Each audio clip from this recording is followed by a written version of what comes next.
प्रिय दर्शकों, आप सभी का स्वागत है हमारे इस यूट्यूब चैनल पर। कोरोना का एक नया वेरिएंट आ गया है। 3 में से 1 आदमी मर जाएगा। नाम क्या है इस नए वेरिएंट का? नियोकॉव। अब क्या होगा? क्या 1/3 आबादी खत्म हो जाएगी दुनिया की? क्या महामारी का एक भयानक रूप अब देखने को मिलेगा? जो अब तक हमने देखा वो तो एक ट्रेलर था। क्या आपके मन में भी ऐसे ही कोई प्रश्न है? तो आज इस वीडियो में एस्ट्रोलॉजिकल उसका जवाब भी जरूर दूंगा। दर्शकों, सबसे पहले एक बात को समझते हैं कि दुनिया के अंदर 2 तरह के लोग होते हैं। एक वो जो सृजन का काम करते हैं, एक वो जो संहार का काम करते हैं। ऐसे में जो सृजन का काम करते हैं वो हमेशा दुनिया को सकारात्मक कुछ देने का प्रयास करते हैं, और जो संहार का काम करते हैं वो हमेशा दुनिया को डरा करके फिर अपना फायदा देखने की कोशिश करते हैं। ऐसे में रोज नई स्टडी आती है, अब एक नया वेरिएंट आएगा, उसका नामकरण भी होता है और उसके बारे में यह तक पता लगाया जा सकता है कि वो असर क्या दिखाएगा। आपने अभी तक की स्टडी में जो कहा वो तो सही साबित हुआ नहीं। अब जो वेरिएंट आया है उसके बारे में पहले से प्रिडिक्ट कर दिया कि वो 3 में से 1 आदमी को खत्म भी कर देगा। कितनी अजीब सी स्थिति है। लेकिन ये मेडिकल साइंस का विषय है, उनके अपने रिसर्च हैं, उनको करने दीजिए। लेकिन एक बात आपको जरूर बता देना चाहता हूं, बिना ग्रहों की ताकत के कभी भी ना कोई बड़ा सकारात्मक काम होता है और ना ही कोई नकारात्मक परिणाम देने वाला कोई कार्य होता है। यानी अगर संहार होगा तो उसके पीछे भी ग्रहों की ताकत होगी, और कुछ बड़ा सृजन होगा तो उसके पीछे भी ग्रहों की ताकत होगी। उसके बिना कभी भी कुछ हो ही नहीं सकता। ये अटल सत्य है। ये ठीक उसी तरह से है जैसे एक राजा और एक किसान, गरीब किसान, दोनों यदि बीज उगाएंगे तो पौधा उसी तरह से बड़ा होगा जैसे उस बीज की प्रकृति है। ऐसा नहीं हो सकता कि राजा है, ताकतवर है, पैसे वाला है तो उसका पौधा 2 दिन में तैयार हो जाएगा, गरीब है इसलिए उसका पौधा वही 6 महीने का समय लेगा। ऐसा नहीं होता, क्योंकि प्रकृति कभी भी किसी के साथ भेदभाव नहीं करती। तो नेचर ने जो तय किया है कभी भी उसके परिणामों को बदला नहीं जा सकता, यह बात निश्चित है। ऐसे में अगर कोई बड़ा नरसंहार होना है, 700 करोड़ की आबादी में से 200 करोड़ की आबादी को खत्म होना है, तो ग्रहों की विषम परिस्थिति बने तभी यह संभव है। और वर्तमान की अगर मैं बात करूं, पिछले 2, 4, 5 सालों की भी बात करूं, तो कोई ऐसी परिस्थिति ब्रह्मांड में ग्रहों की नहीं है जो कोई इतने बड़े नरसंहार की ओर इशारा कर रही हो। ऐसे में चाहे जितने वेरिएंट आ जाएं, कोई भी इतना घातक नहीं हो सकता जो इतनी बड़ी मानव त्रासदी लेकर के आए। पहली बात ये। दूसरी बात,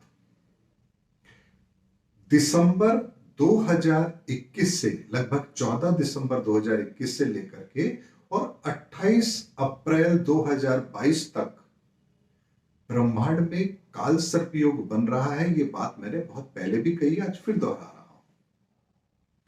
ऐसे में ये जो कालखंड है ये बहुत सारी नई नई परिस्थितियों को जन्म देगा। और फरवरी का माह तो मैंने आपसे कहा ही है कि मेंटली टेंशन एक पीक पर रहेगा, लेकिन वो अंतरराष्ट्रीय स्तर पर समस्याओं को जन्म देने वाला है। यानी कि एक सरकार के लेवल पर, अंतरराष्ट्रीय लेवल पर कोई चिंता का कारण पैदा हो, ऐसी स्थिति को पैदा करने वाला समय है। अब उसमें आप देख रहे हैं यूक्रेन और रशिया का अपना टेंशन तो चल ही रहा है। ऐसे में कुछ लोग अब ये कोरोना के नए वेरिएंट को लेकर के सनसनीखेज खबर फैला देते हैं। जबकि हकीकत यह है कि यह महामारी अपने अंतिम दौर में है। और आप चाहे मेरी किसी भी बात की कितनी भी आलोचना करिए, मुझे वो सब स्वीकार है। लेकिन एक बात बहुत स्पष्ट शब्दों में मैंने आप लोगों से कही भी थी कि अब कोई भी घातक परिणाम कोरोना के हमको देखने को नहीं मिलेंगे। बहुत से लोगों ने अनुमान लगाया तीसरी लहर के अंदर ऐसा होगा वैसा होगा, लेकिन आप लोगों ने देखा कि किस तरह से केसेस बढ़े, कालसर्पियों के कारण बढ़े। वो होना था, ये बात निश्चित है, क्योंकि ग्रहों की परिस्थितियां थी, लेकिन वो इतनी विकराल नहीं हो सकती जो हमें बहुत बड़े नकारात्मक परिणाम दे। और ये बात भी आप लोगों ने समझ ली होगी और आपको अच्छी तरह से पता लग गया होगा कि जो बात मैंने उस दौर में कही है ग्रहों के एनालिसिस के आधार पर कि कोई जनहानि नहीं होगी, अब आपको उस बात पर भी यकीन हुआ होगा कि हाँ, वास्तव में केसेस बढ़े लेकिन किसी भी तरह की कोई बड़ी जनहानि नहीं हुई और लोग सुरक्षित भी हैं। ऐसे में आने वाले समय में भी हम सुरक्षित हैं, निश्चिंत रहिए। आप और हम उन बाकी के 2 लोगों में हैं जो जीवित रहेंगे, और जो एक मरेगा, 3 में से एक मरेगा, वो कौन है ये हम ढूंढते रहेंगे, क्योंकि उस गिनती के अंदर 700 करोड़ में से तो कोई नहीं है। इसीलिए इस तरह की बातों पर, इस तरह की रिसर्च पर कितना यकीन करना है ये आपको तय करना है। मैं एक एस्ट्रोलॉजर होने के नाते आपको ये 100% बता सकता हूं कि क्या ऐसा कोई घातक वेरिएंट आएगा तो क्या वो इतना प्रभाव देगा, तो उसका जवाब बिल्कुल स्पष्ट शब्दों में है, ऐसा कोई वेरिएंट अब नहीं आ सकता जो इतनी बड़ी मानव त्रासदी करे। यह बात निश्चित है, इसमें आपको किसी तरह का कोई संदेह नहीं होना चाहिए। और जो ग्रहों की वर्तमान परिस्थिति है वो बहुत बड़े परिवर्तन की ओर इशारा कर रही है। दर्शकों, मैं बहुत बड़े परिवर्तन को आपको समझाना चाहूं तो मेरे पास शब्द नहीं है। इसे ऐसे समझिए कि हजारों साल में जो परिवर्तन होता है ये समय उस परिवर्तन का है, और परिवर्तन अच्छे के लिए है, ये भी समझिए आप। ऐसे में बड़े परिवर्तन से पहले कुछ जनहानि होती है, कुछ लोगों के पांव उखड़ते हैं, अनैतिक कार्य में संलग्न लोगों को हानि होती है। ये सब प्रकृति के परिवर्तन का नियम है, और उसी के तौर पर हमें इन चीजों को देखना भी चाहिए। और जब कोई बड़ा परिवर्तन होता है तो एक प्रसव पीड़ा भी अवश्य होती है। कोई सृजन कभी भी बिना प्रसव पीड़ा के होता ही नहीं है। ऐसे में ये जितनी भी बातें आप सुनते हैं कि अब एक नया वेरिएंट आ गया, 3 में से 1 आदमी मर जाएगा, ये सब एक पैनिक क्रिएट करने की कोशिश होती है वर्तमान परिस्थितियों से अपना ध्यान हटाने के लिए। यानी बहुत से राजनीतिक दल भी होते हैं, देश भी होते हैं, संस्थाएं भी होती हैं, जो कभी अपने काम में अगर फेल होती है या उनके परिणाम उनके पक्ष में नहीं होते हैं तो ध्यान को भटकाने के लिए कुछ नई थ्योरी मार्केट में वो लोग लेकर के आते हैं। ये उनका बचाव का एक अपना तरीका है। ऐसे में हमें इस चीज को समझना चाहिए कि ऐसी बहुत सारी नई नई बातें अभी अप्रैल तक आती रहेंगी, एक के बाद एक, एक के बाद एक, एक के बाद एक, आप देखते रहेंगे।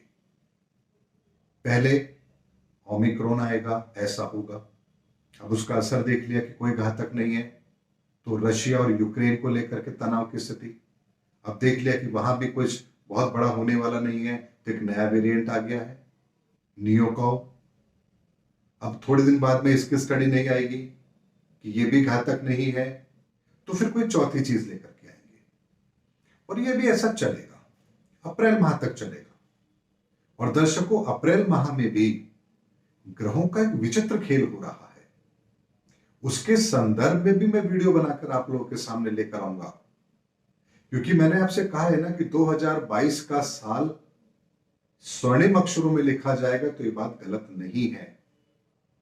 और इतने बड़े बड़े परिवर्तन जिसको देखने के बाद मैं खुद आश्चर्यचकित हो जाता हूं कि इतना बड़ा ग्रहों का परिवर्तन मैंने किसी भी कालखंड में नहीं देखा है। इसीलिए ऐसे बहुत से अफवाहों के दौर, डरावने दौर, लोगों को डराने के दौर भी आते रहेंगे अप्रैल तक।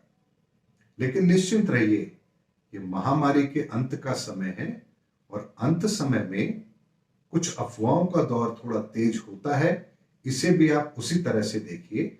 नए नए स्टडी आएंगी, उनके अपने निजी हित हो सकते हैं इसके पीछे, और इसको आपको उसी तरह से देखना चाहिए। अब हम सुरक्षित हैं, इतना आश्वासन मैं आपको इस वीडियो में जरूर दे रहा हूं। उम्मीद करता हूं दर्शकों, इस नए वेरिएंट पर मैंने आपको अपनी स्पष्ट राय ज्योतिष के आधार पर दी है। इसमें मेरा निजी मत कुछ भी नहीं है। अगर ग्रहों की कोई नकारात्मक परिस्थिति बनेगी, कोई मानव त्रासदी बनेगी, तो मैं स्पष्ट शब्दों में वो बात भी आप लोगों के सामने रखूंगा। लेकिन जब बनेगी तब रखूंगा। अगर कोई ऐसी चीज नहीं है तो मैं कभी भी आपको बिना कारण से कोई नेगेटिव बात आप लोगों के सामने कभी भी नहीं रखूंगा। उम्मीद करता हूं दर्शकों, मेरे इस वीडियो के अंदर आपके बहुत सारे प्रश्नों के उत्तर आपको मिल गए होंगे। अगले वीडियो में आपसे फिर भेंट होगी। तब तक हमारे चैनल पर बने रहिए। जय हिंद, जय भारत।